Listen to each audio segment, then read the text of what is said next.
Bismillahirrahmanirrahim. Alhamdulillah wassalatu wassalamu ala Rasulillahi asyhadu an la ilaha illallah wahdahu la syarikalah wa asyhadu anna Muhammadan abduhu wa rasuluhu wa ba'du. Kembali kita hadiri majelis Bulughul Maram. Hari ini kita akan membahas seputar fikih adzan.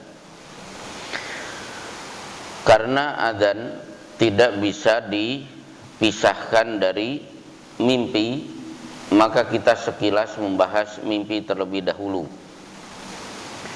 Di antara yang perlu kita ketahui tentang mimpi, bahwa mimpi adalah agung, mulia menurut Islam.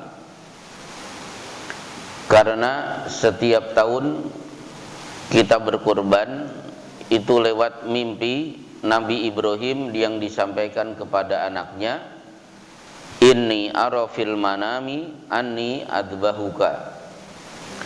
Sesungguhnya ayah tadi malam bermimpi menyembelih dirimu. Fangdur madza taro, maka ungkapkan pendapatmu. Akhirnya ditanggapi oleh Ismail, if'al ma tu'mar satajiduni insyaallahu minas sabirin. Laksanakan wahai ayah, ini perintah, insya Allah saya bersabar saat saya sedang disembelih. Karena mimpi, Yusuf yang tadinya berstatus napi di penjara tiba-tiba menjadi menteri. Ketika waqalal mali'u inni ara sab'a baqaratin simani ya'kuluhunna sab'un ijaf. Raja bermimpi bahwa dalam mimpi melihat 7 ekor sapi kurus menelan 7 ekor sapi gemuk. Ditakwilkan oleh Yusuf, qala tazra'una sab'a sinina da'aban fama hasadtum fadharuhu fi sumbulihi illa qalilan mimma tuhsinun. Negeri ini akan ditimpa paceklik 7 musim, maka kalau ada panen jangan semua dimakan, sebagian disimpan di lumbung. Mendengar ini, qala innaka ladaina makinun amin. Engkau akan memiliki kedudukan tinggi di sisiku, kata si raja. Qala ja'alni ala khazainil ard. Kalau saya akan diberi jabatan, berikan jabatan menteri bendahara. Jadi lewat mimpi. Kemudian Umar bin Khattab tahu hari ini akan terbunuh, itu karena mimpi. Di Musnad Imam Ahmad, bahkan di Sahih Muslim juga ada 6 orang dipanggil. Ada Sa'ad bin Abi Waqqas, Abdurrahman bin Auf, kemudian Utsman, Ali, Zubair bin Awam. Di hadapan 6 orang ini Umar berkata, inni ara fil manami anna dikan naqarani wa ara annahu ajali. Baru saja aku bermimpi aku dipatuk oleh ayam jantan. Berarti hari ini aku akan mati terbunuh. Jadi bapak-bapak hati-hati kalau ada ketemu ayam. Itu tanda tidak bagus. Karena teman Yusuf yang keluar dari penjara untuk menghadapi eksekusi mati, mimpinya apa? Inni arani ahmilu fawqa ra'si hubzan ta'kulut tayru min. Aku bermimpi membawa roti kemudian dipatok oleh burung. Itu kan alamat dia akan mati dieksekusi. Baik. Termasuk Rasulullah sallallahu alaihi wasallam beberapa kali mimpi. Perang Badar beliau yakini menang karena beliau bermimpi mengetahui di mana posisi Abu Jahal terbunuh dan siapa yang membunuh, di mana posisi Utbah, Syaibah dan lain sebagainya. Rasulullah punya keyakinan, termasuk keyakinan Rasulullah tahun depan kita akan menunaikan ibadah haji. Muhallikina ru'usakum, kalian akan memotong rambut dalam keadaan aman. Baik, termasuk adzan. Syariatnya ternyata lewat mimpi ketika Rasulullah berkumpul dengan para sahabat, membicarakan bagaimana cara memanggil umat Islam, mengumumkan bahwa waktu sholat sudah tiba. Muncul usulan bagaimana kalau kita tiup trompet. Beliau tolak karena trompet adalah simbol Yahudi. Muncul usulan bagaimana kalau kita pukul lonceng. Beliau tolak karena ini simbol Nasrani. Tiba-tiba Abdullah bin Zaid datang, tergopoh-gopoh, menyampaikan saya bermimpi membawa lonceng. Kemudian ditanya oleh seseorang, Abdullah bin Zaid mau kemana? Saya mau membunyikan lonceng untuk mengumumkan waktu sholat sudah masuk. Mau aku gantikan dengan yang lebih baik? Akhirnya orang itu mengumandangkan adzan dan iqamat. Diceritakan di hadapan Rasulullah, maka beliau bersabda, innaha la ru'ya haq, itu mimpi yang benar. Baik. Nah, kemudian masih seputar mimpi. Ternyata mimpi itu bisa dijadikan barometer iman bapak-bapak. Jadi kalau bapak ingin tahu iman saya bagus atau tidak, silahkan dicek dari mimpi-mimpi yang bapak lihat.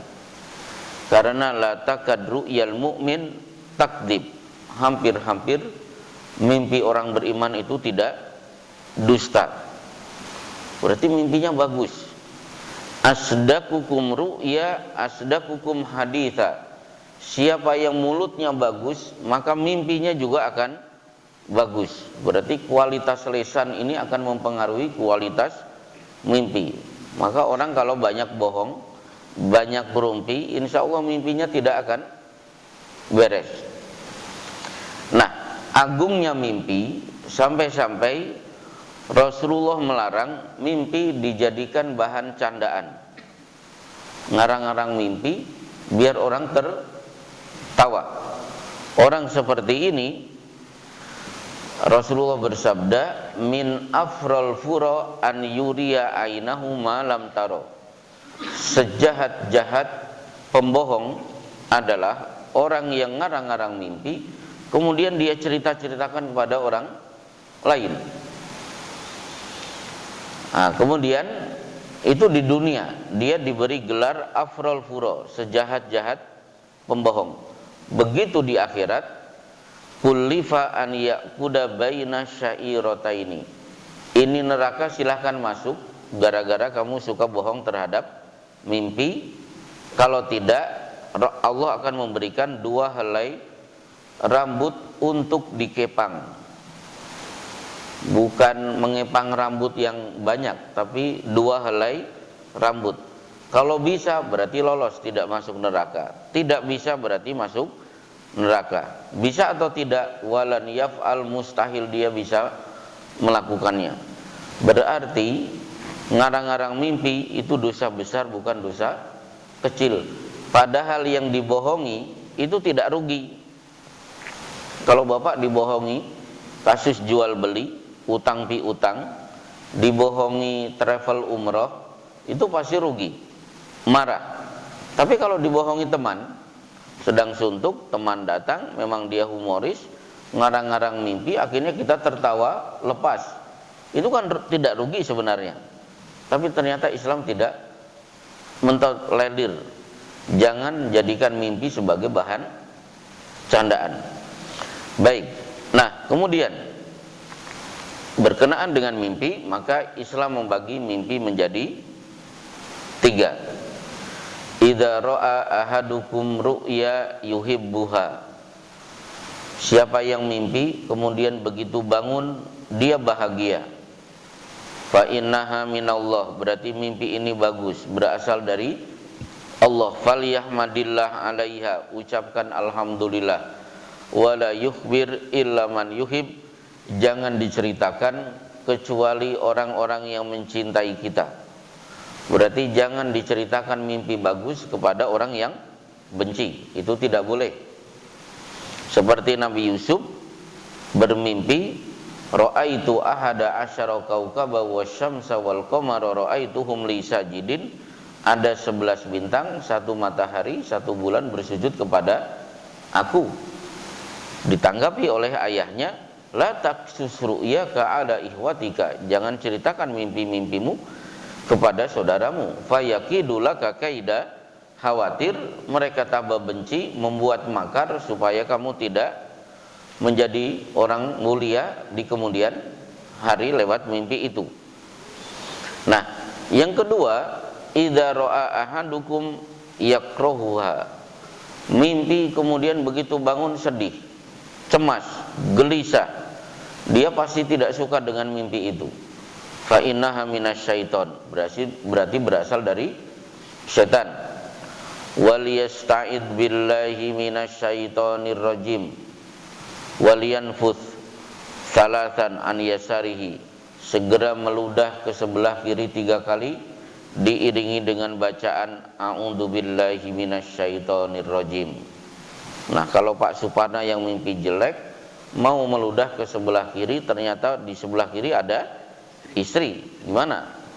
Maka berarti ini perlu memahami bahasa Arab. Meludah dalam bahasa Arab ada ditampilkan dengan kata falyabsuk. Kalau falyabsuk berarti ludah betul-betul keluar. Tapi kalau falyanfuth, meludah yang keluar hanya angin dan suara. Nah, pada hadis ini Rasulullah bersabda walyanfuth, berarti meludahlah, di mana yang keluar hanya suara dan angin. Berarti aman siapa yang berada di posisi kiri. Wala yukhbirha ala ahadin, tidak usah diceritakan kepada siapapun. Fa innaha la tadur, tanamkan